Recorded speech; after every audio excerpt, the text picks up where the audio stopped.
I think most of us have a sort of innate love of antagonists, and it makes a lot of sense when you think about it. Not only are antagonists central to every narrative as they are the obstacle to be overcome, but they also represent a look into the minds of archetypes we usually don't get the chance to examine in our daily lives. Now, I'm talking about the big bads here, of course, but there is something to be said for the fact that antagonists are a way to exaggerate the human condition while simultaneously getting a closer look at the sorts of people we almost never get a chance to. Murderers, tyrants, world shakers. Their public faces are somewhat apparent, but oftentimes whatever truly lurks behind the mask is mostly up to speculation. Likewise, it's a fun exercise to imagine the consequences that could arise if a human or some being with an equivalent mind were able to obtain some kind of supernatural powers, and this can be used as a way to exaggerate the flaws that the writer sees in the human condition. But as much as we all love villains, I feel as though it's all too often we neglect the protagonists of our favorite stories in pursuit of the more salacious bad guys. And so today I'd like to remedy that by taking a look at a character who I believe is Disney's best-written protagonist. Hercules is quite possibly the most important protagonist of all time. He's the inspiration for nearly every single superhero, and in a lot of ways, he's the archetype for mankind popularizing the idea of a man with the powers of a god. Sure, he wasn't the first, but he certainly has become the most popular next to the likes of Thor, and there's a compelling reason that we've latched onto this character throughout history. He's become the archetype for succeeding even when all hope is lost, and for overcoming seemingly impossible challenges. In the actual mythological story, due to tragic interference from Zeus's wife Hera, Hercules accidentally kills his own 2 children, mistaking them for the children of his enemy, and as punishment, he's forced to serve as a slave to his greatest foe, who then tasks him with completing 13 labors that are paradoxes and by all accounts impossible, one such example being to slay a monstrous lion whose pelt can't be punctured with a blade.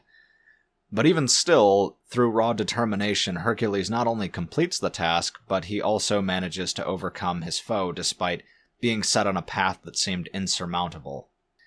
Hercules has been the catalyst for literally countless heroes over the years, and while the actual story of the character bears very little resemblance to what we get here with the Disney film, he has nonetheless been marvelously characterized in this film. In general, this movie is just fantastic. This period of time for Disney was known as their Renaissance for good reason. Every movie they put out was just pure gold, and I think it was largely because they were willing to take more risks at that time. Each of these films was pretty radically different from the last, and each of them went in a completely different direction in comparison to Disney's earlier work that tended to follow more of a formula. And Hercules was certainly no exception. The art style of this film alone is so brilliantly unique, and the characters are starkly different from what Disney had done previously, and even in their Renaissance. Also, you gotta love back when Disney used to put jokes in their movies that you'd only get when you watched it again as an adult. Pardon me, my good, sir. And then that play, that Oedipus thing? Man, I thought I had problems. But this video isn't about the movie itself, or even the mythological character, but rather it's about this movie's take on the mythological character. So first of all, let's take a few examples of previous Disney characters to make my eventual point here stand out a little easier. Let's start with a particularly well-known and early example, Cinderella. First of all, I have to point out that I think it's sort of bizarrely cruel that the movie is called Cinderella and that she ends up just adopting that name for good throughout the movie, because her name is not Cinderella, her name is Ella, and her abusive stepmother calls her Cinderella because of the cinders that she would get on her dress from cleaning the fireplace. But anyways, what are the characteristics of Ella? She's kind, she's patient, she's noble, she's an all-around good person. But she doesn't really have any character flaw. She's not selfish, she's not arrogant, she's not even really clumsy. And because of that, Ella in some ways becomes a boring character from a writing perspective. Now, she's leaps and bounds better than the first Disney princess, Snow White, because Snow White had no personality to speak of. And to the film's credit, Ella does have some characterization. She's kind of a spitfire and obviously isn't just a blank slate, so that's commendable. But she doesn't have any flaws to speak of. Now, what about Belle? Let's jump forward a few decades. Well, she's intelligent, she's compassionate, she's progressive, she's forgiving to an unbelievable degree, but she's also perfect. Like, she's absolutely perfect. She once again does not have any temptations toward any negative goals or any real character flaw or weakness at all. Once again, I'm not saying that she's a bad character. I like both of these characters a lot, a whole lot, and this is a great movie that I have a ton to say about. But in terms of making a well-rounded character, Belle falls a little short. Alright, let's ease off the ladies for a minute and talk about some male protagonists. How about Simba? I know everybody is yelling at their screen that Simba is the best Disney protagonist in that regard because he has flaws coming out of his big fluffy ears. Well, yes, but let's break them down. He's unwilling to confront his past, he's lazy, and he's arrogant. So let's take that one at a time. He's unwilling to confront his past. I don't think that this counts as a flaw. I mean, having trauma is not really a flaw. Like, not wanting to remember that your father was brutally murdered in front of you moments before that same murderer also tried to kill you as a child. I don't think that's a flaw. But what about his laziness? Now, I don't really think that laziness is a flaw that Simba has inherently. I think it's more that it's fostered in him because of his very poor role models. Also, once he finally confronts his past, it's shown that Simba is quickly able to forego his laziness, and so it's not something that's central to his character so much as a brief social obstacle for him to surmount. And then what about his arrogance? Well, it's true that he's arrogant when he's a child, but also when he was a child, he was told from birth that he was the rightful ruler of the entire jungle, and that everyone had to do whatever he said, and that arrogance dissipates pretty much as soon as Simba reaches adulthood. So what you're left with is a copy of essentially the same character who always does the right thing, overcomes every obstacle, and is an unstoppable warrior.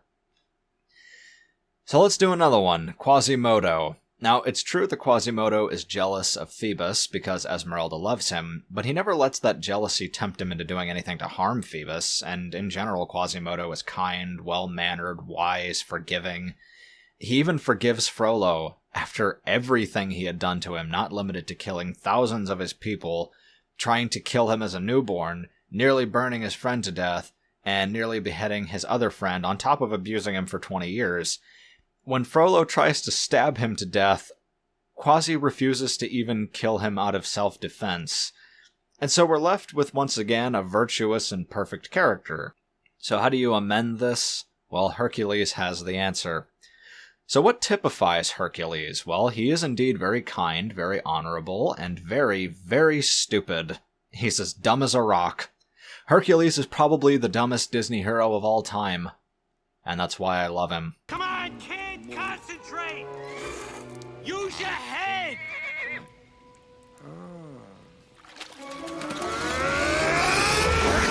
Because he's extremely powerful, extremely heroic, and so stupid that he ends up making almost every situation worse by trying to help.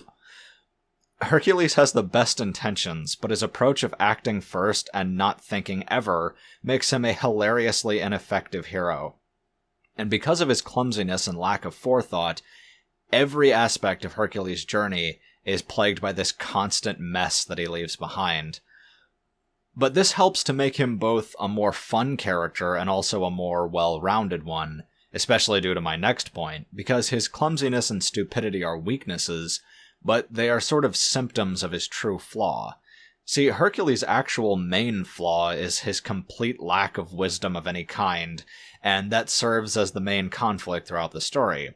His simple-mindedness leads him to believe that being a hero means being able to beat people up, but he has no concept of the idea of self-sacrifice, and furthermore, Hercules only performs temporary deeds of good. I mean, sure, he beats up the monster attacking the village, but the village is still destroyed, but he just kinda dusts his hands off and says, "Job well done."